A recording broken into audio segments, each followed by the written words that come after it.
दोस्तों, भारत में करीब 400 से भी ज्यादा जनजातियां रहती है, जिनकी कई उपजातियां हैं। उन्हीं आदिवासी जनजातियों में गोंड जनजाति भी शामिल है।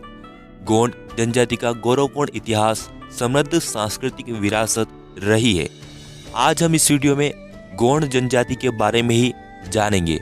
हम जानेंगे कि आखिरकार गोंड किन लोगों को कहते हैं, गोंडों की उत्पत्ति कैसे हुई, गोंडों का इतिहास, गोंड आदिवासी भाषा संस्कृति, प्रमुख गोंड व्यक्ति एवं गोंड आदिवासी समस्याएं एवं मांगों के बारे में जानेंगे। तो मेरे प्यारे दोस्तों, आप वीडियो लास्ट तक जरूर देखना। आइए वीडियो शुरू करते हैं। गोंड आदिवासियों का परिचय।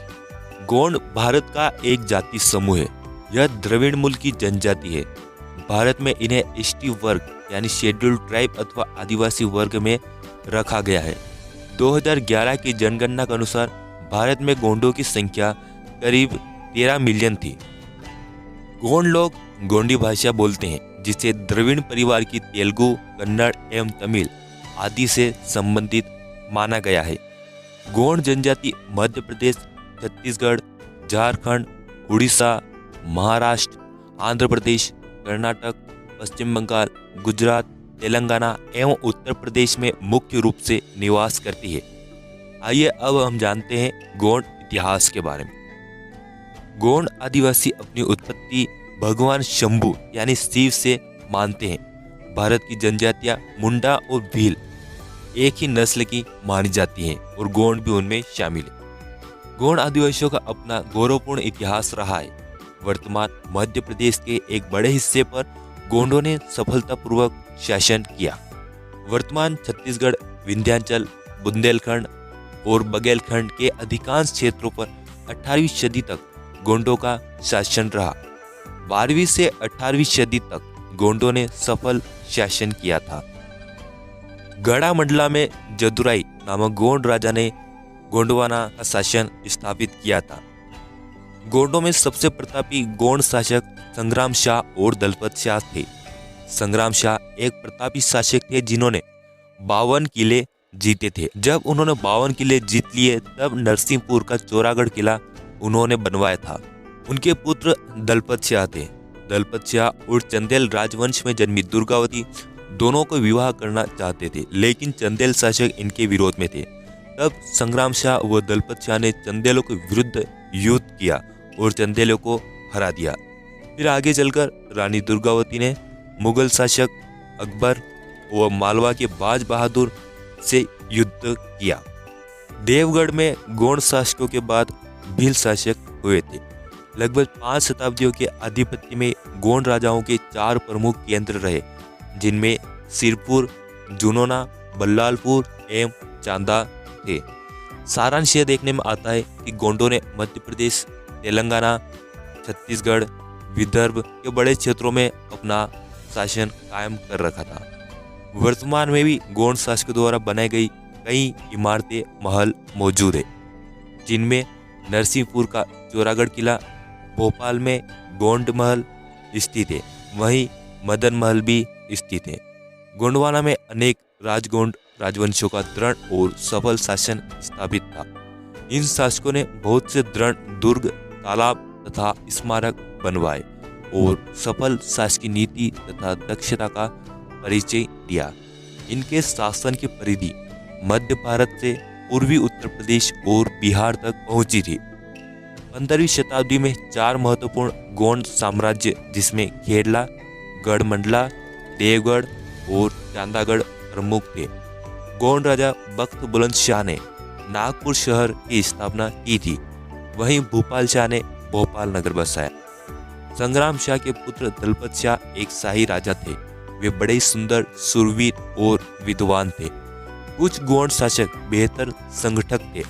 संग्राम शाह ने राज्य का विस्तार किया, व्यवस्था सुदृढ़ की, सिंचाई एवं पीने के पानी के लिए ताल तलैया का निर्माण कराया, सोने के सिक्के चलाए, सुरक्षा की दृष्टि से किलों का निर्माण कराया। गोंड शासक निजाम शाह ने भोपाल में अपना राज कायम किया था। समय समय पर गोंडों का सामना राजपूत, मुगल और मराठा एवं अंग्रेजों से हुआ और गोंडों ने अपनी शक्ति का प्रदर्शन किया। 1642 में गोंड और भीलों ने मुगलों के विरुद्ध विद्रोह किया। जब ब्रिटिशों ने गोंडों को अपने कब्जे में लेने की ठानी, तब गोंडों ने ब्रिटिशों को मुंह तोड़ जवाब दिया। गोंड वंश के राजा शंकर शाह व उनके पुत्र रघुनाथ शाह ने 1857 की प्रथम क्रांति में अपने जीवन का बलिदान देकर भारत एवं गोंडों का आत्मसम्मान बनाए रखा। राजा भभूत सिंह ने पंचमढ़ी क्षेत्र में प्रमुख रूप से अंग्रेजों के खिलाफ कार्य किया। दरअसल गोंडों का इतिहास बेहद गौरवशाली रहा है। यदि आप गोंड इतिहास पर एक वीडियो चाहते हैं तो कमेंट करें, हम एक स्पेशल गोंड हिस्ट्री पर वीडियो बनाएंगे। गोंड संस्कृति। गोंड जनजाति के पास अपनी समृद्ध संस्कृति, रीति रिवाज एवं परंपराएं हैं।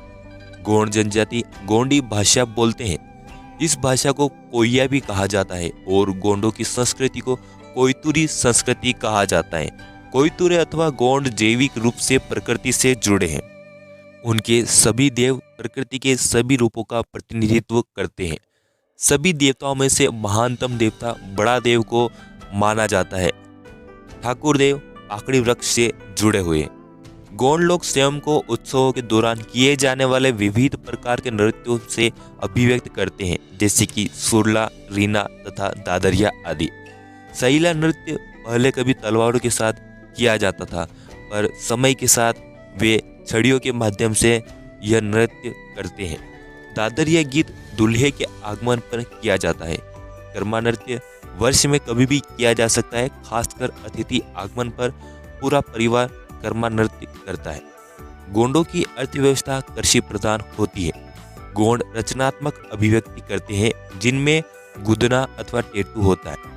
वर्तमान में ऐसे अनेक कलाकार हैं जो गोंड जीवन शैली की चित्रकारियों के माध्यम से इन परंपराओं में रुचि उत्पन्न कर रहे हैं। गोंड चित्रकारी की वर्तमान शैली को जगड़ कलाम कहा जाता है। आइए दोस्तों, अब हम जानते हैं प्रमुख गोंड व्यक्तियों के बारे में। प्रमुख गोंड व्यक्ति: राजा संग्राम शाह। संग्राम शाह प्रमुख गोंड राजा थे, जिन्होंने 52 किले जीते थे एवं अपने राज्य में विकास कार्य किए थे। रानी दुर्गावती। रानी दुर्गावती एक सफल शासिका थी, जिन्होंने मुगलों के विरुद्ध महत्वपूर्ण कार्य किए थे। रानी दुर्गावती दलपत शाह की पत्नी थी। शंकर शाह और रघुनाथ शाह। भारतीय स्वतंत्रता संग्राम में शंकर शाह और रघुनाथ शाह ने अंग्रेजों का विरोध किया।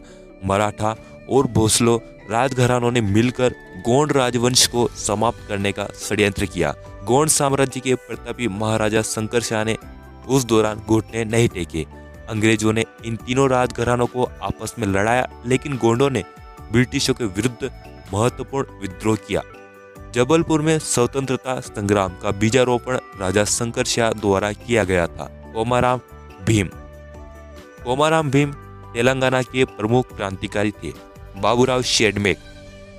मध्य भारत के रहने वाले बाबूराव शेडमेक ने भारतीय स्वतंत्रता संग्राम में महत्वपूर्ण रूप से अंग्रेजों का विरोध किया।